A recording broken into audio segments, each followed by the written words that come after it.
মাথা আঁচড়ানোর পর যে চুল উঠে তা কি করব? গোসলের পরে ভেজা চুল গামছা দিয়ে বেঁধে নামাজ আদায় করলে কি নামাজ হবে? আমি একজনের কাছে শুনেছি এরকম করলে নামাজ হবে না, বিষয়ে কিছু বলেন। মহিলাদের নামাজরত অবস্থায় যদি আজান হয় তাহলে কি নামাজ পড়া চালু রাখা যাবে? গোসলখানা ও টয়লেট একসাথে থাকলে ওযু করলে হবে কিনা? বাথরুমে কাপড় কাচার সময় বিসমিল্লাহ বলা যাবে কিনা? চেইনওয়ালা ঘড়ি পরে নামাজ পড়া কি নাজায়েজ? জানালে উপকৃত হব। ট্যাপে ওযু করলে নিচে বালতি থাকে, ফলে ওযুর পানি বালতিতে পড়ে, সে পানি কি টয়লেটের কমোডে ঢালা যাবে? আমার মেয়ের পেটে থাকা অবস্থায় মুখে একটি দাঁত উঠেছে, এটি কোনো ভালো লক্ষণ নাকি খারাপ লক্ষণ? স্বামীর হুকুম ছাড়া বাবার বাড়ি যাওয়া যাবে কিনা? মহর পরিশোধের আগে স্ত্রী যদি মারা যায় তখন স্বামী কিভাবে মহর পরিশোধ করবে? আমি আমার মৃত পিতার নামে যাই সদকা করি তার সব কি আমিও পাবো? চলুন তাহলে আমরা প্রশ্নোত্তর আলোকিত ভুবনে প্রবেশ করি। আপনি ফরাদ হোসেন আপনি লিখেছেন, বাথরুমে কাপড় কাচার সময় বিসমিল্লাহ বলা যাবে কিনা? বাথরুমে কাপড় কাচার সময় বিসমিল্লাহ বলবেন, বিশেষ করে যখন কমোডের সাথে আপনার ওই জায়গার পার্টিশন থাকবে। যদি পার্টিশন না থাকে তাহলে ওযুর সময় যেরকম মুখে বিসমিল্লাহ বলা নিষেধ, অনুচিত, মাকরু, ঠিক একইভাবে এখানে মুখে বিসমিল্লাহ বলবেন না, মনে বিসমিল্লাহ বলে কাপড় কাচবেন। জারিফা জান্নাত আপনি লিখেছেন,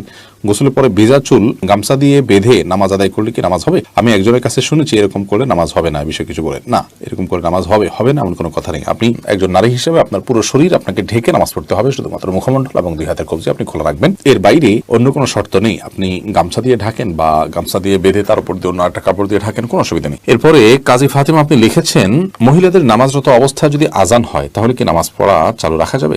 কোনো অসুবিধা নেই। আজান হওয়া হলে নামাজ বন্ধ করে ফেলতে হবে, কোনো কথা নেই। আপনি নামাজ পড়ছেন, ইতিমধ্যে আজান শুরু হয়ে গেছে, আজান মুয়াজ্জিন সাহেব দিতে থাকুক, এদিকে আপনার নামাজ আপনি কন্টিনিউ করতে থাকেন, কোনো সমস্যা নেই। এরপর জেসমিন আক্তার আপনি লিখেছেন, গোসলখানা ও টয়লেট একসাথে থাকলে ওযু করলে হবে কিনা? বাসা যদি গোসলখানা এবং টয়লেট একসাথে থাকে সেক্ষেত্রে ভেতরে ওযু করলে ওযু হয়ে যাবে, কিন্তু উত্তম হলো কমোড এবং টিপের মাঝে কোনো পার্টিশন না থাকলে, আড়াল না থাকলে সেক্ষেত্রে বাইরে ওযু করবেন, এটা হলো উত্তম। কিন্তু যদি ভিতরে ওযু করেন তাতে ওযু হয়ে যাবে, কোনো অসুবিধা নেই ইনশাআল্লাহ। সৈয়দ আবু হায়দার আপনি লিখেছেন, চেইনওয়ালা ঘড়ি পরে নামাজ পড়া কি নাজায়েজ? জানালে উপকৃত হব।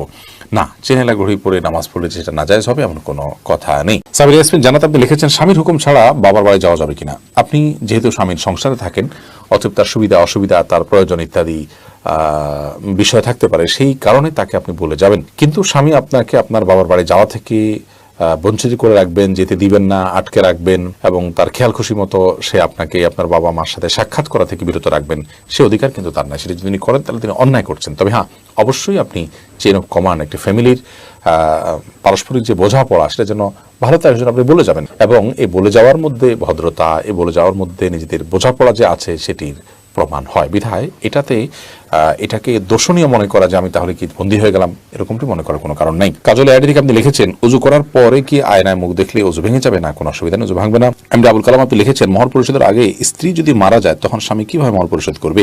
তার পক্ষ থেকে দান সদকা করে দিবেন, কিন্তু উচিত হলো জীবদ্দশাতেই মহর পরিশোধ করা। এরপর আমির হামজা আপনি ইউটিউব চ্যানেলে আমাদের প্রশ্ন করেছেন, আমার মেয়ের পেটে থাকা অবস্থায় মুখে একটি দাঁত উঠেছে, এটি কোনো ভালো লক্ষণ নাকি খারাপ লক্ষণ? সন্তান গর্ভে থাকা অবস্থায় যদি মুখে দাঁত উঠে সেটা কোনো খারাপ বা ভালো লক্ষণ নয়। এটার ডাক্তারি কোনো ব্যাখ্যা আছে কিনা সে ব্যাখ্যা আপনি জানার চেষ্টা করবেন। এর বাইরে এটাকে অন্তত কুলক্ষণ মনে করার কোনো সুযোগ নেই, কারণ ইসলাম আসলে কোনো কুলক্ষণে বিশ্বাস করে না। আফরোজা ইসলাম রানী আপনি লিখেছেন, নতুন ঘরে বসবাস করার আগে মিলাদ পড়ানো জায়েজ কিনা? নতুন ঘরে বসবাস করার আগে কোনো মিলাদ পড়াবেন না, এরকম কোনো নির্দেশ আমাদেরকে দেয়নি। আপনি নতুন ঘরে ওঠার সময় বিসমিল্লাহ বলে আল্লাহর নাম নিয়ে উঠে যাবেন। এর জন্য আলাদা কোনো আনুষ্ঠানিকতা আপনাকে করতে হবে, কোনো বাধ্যবাধকতা নয়। হ্যাঁ, আশপাশের লোকজন বা এলাকার মানুষ কিংবা আত্মীয় স্বজনকে ডেকে আপনি দাওয়াত খাওয়াতে চান আপনার খুশি একটা উপলক্ষে, সেটা সম্পূর্ণ আপনার ব্যাপার, শরীয়তের কোনো বিশেষ নির্দেশ নাই। আর এর জন্য মিলাদের আয়োজন করতে হবে কোনো নির্দেশ ইসলাম আমাদেরকে করেনি। আইরিন সুলতানা মাহি আপনি লিখেছেন, ট্যাপে ওযু করলে নিচে বালতি থাকে, ফলে ওযুর পানি বালতিতে পড়ে, সে পানি কি টয়লেটের কমোডে ঢালা যাবে? কোনো অসুবিধা নেই, বরং ঢালাটাই উত্তম। বিশেষ করে কমোড পরিষ্কারের জন্য, টয়লেট পরিষ্কারের জন্য, বা কোনো গাছ ইত্যাদি থাকলে সেগুলোর গোড়ায় পানি দেওয়ার জন্য, যে কোনো কাজে আমরা এই পানিটা ব্যবহার করাই উচিত। কারণ ওযুর যে পানিটা, এই ব্যবহৃত পানিটা, এটা অন্য কাজে লাগানোটা কোরআন হাদিসের দৃষ্টিকোণ থেকে কোনো নিষিদ্ধ কিছু নয়, এটা নাপাক নয়। এটা আমরা হয়তো এটার মাধ্যমে পবিত্রতা অর্জন করতে পারবো না, কিন্তু অন্য যে কোনো কাজে আমরা ব্যবহার করতে পারবো। ধরুন কমোড পরিষ্কার করা কিংবা বাথরুমের ভেতরের অংশ পরিষ্কার করার জন্য পানি ঢালতে পারি, কোনো অসুবিধা নেই, কারণ এই পানিটা নাপাক নয়। এরপর নুসরাত মাহি আপনি লিখেছেন, আমি আমার মৃত পিতার নামে যাই সাদকা করি তার সব কি আমিও পাবো? আপনার মৃত পিতার নামে যে সাদকা আপনি করবেন, আশা করা যায় আল্লাহ রাব্বুল আলামিন আপনাকেও এক্সট্রা হিসাবে তার সাদকার সওয়াব দিবেন। কারণ আপনি যেহেতু পরিশ্রম করেছেন, আপনি যেহেতু কষ্ট করেছেন, আল্লাহ রাব্বুল আলামিন সেজন্য আপনাকে বঞ্চিত করবেন না। কারণ আল্লাহ রাব্বুল আলামিন কাউকে তার পরিশ্রমকে পণ্ড বা ব্যর্থ হতে দেন না।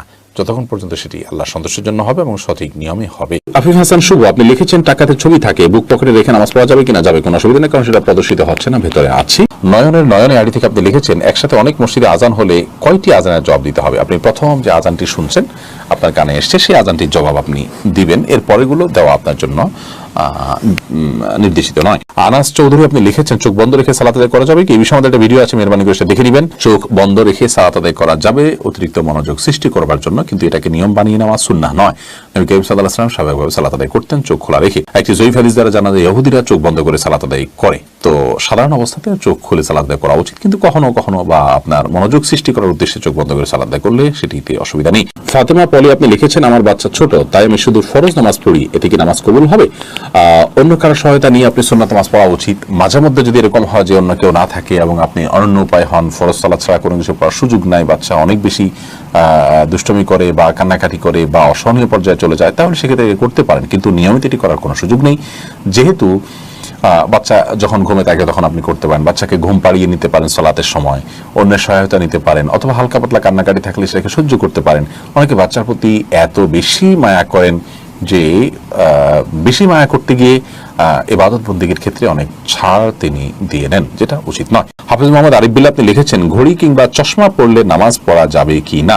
ঘড়ি বা চশমা পরা অবস্থা নামাজ পড়া যাবে, কোনো অসুবিধা নেই। শাহিদুল ইসলাম লিখেছেন টয়লেটে কোরআন আয়াত মনে আসলে কি করণীয়? টয়লেটে কোরআন আয়াত যদি মনে আসে তাহলে সেক্ষেত্রে কোনো অসুবিধা নেই, বিশেষ কোনো করণীয় নেই, মনে আসবে ওটা ভাববেন, ভাবনাতে কোনো অসুবিধা নেই টয়লেটে। তানজিনা বেগম, আপনি লিখেছেন সংসারের শান্তির জন্য কি করতে পারি?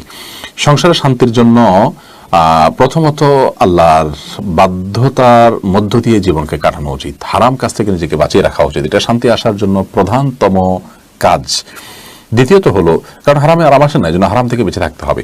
দ্বিতীয়ত হলো সংসার শান্তি আনার জন্য সবর করতে হবে, ধৈর্য ধারণ করার মানসিকতা আনতে হবে, ছাড় দেওয়ার মতো মানসিকতা আনতে হবে। দুনিয়ায় সব নয়, সেটি মাথায় রাখতে হবে। অতএব দুনিয়াতে বিভিন্ন সমস্যা, বিভিন্ন বিপদ, বিভিন্ন মুসিবত, এগুলোকে মেনে নেওয়ার মতো মানসিকতা এবং প্রবণতা আমাদের মধ্যে থাকা চাই। হোসাইন, আপনি লিখেছেন চ্যাটিং এর সময় মিথ্যা কথা বললে কি গুনাহ হবে? যদি মন থেকে না বলি। মিথ্যা সর্বাবস্থায় গুনাহ, মন থেকে না বললেও সেটা গুনাহ হবে। এরপরে নাইম নূর লিখেছেন মসজিদের ভিতরে কথা বললে চলে রসুলের ইবাদত নষ্ট হয়ে যায়, কথাটা কি সঠিক? না, এরকম কথা কোন হাদিসে আছে বলে আমার জানা নেই। প্রয়োজনীয় কথা মসজিদের ভিতরে অবশ্যই বলা যাবে। নাজমা আক্তার লিখেছেন মাথা আঁচড়ানোর পর যে চুল উঠে তা কি করব?